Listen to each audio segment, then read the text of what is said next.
بسم اللہ الرحمن الرحیم۔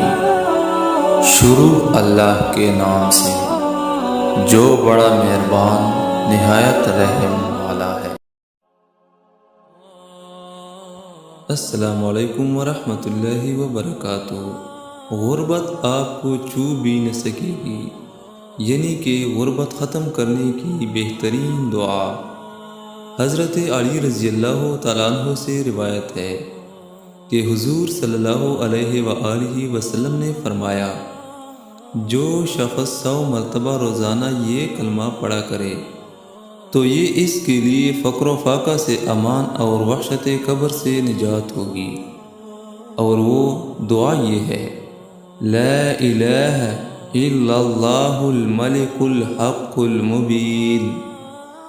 یہ آپ نے اس ترتیب سے پڑھنی ہے، یعنی کہ دن میں 5 نمازیں ہوتی ہیں، ہر نماز کے بعد 20 مرتبہ پڑھیں، جو دن میں 100 مرتبہ شمار کر دیا جائے گا۔ اللہ تعالیٰ اس پہ عمل کرنے کی توفیق نصیب عطا فرمائے، آمین ثم آمین۔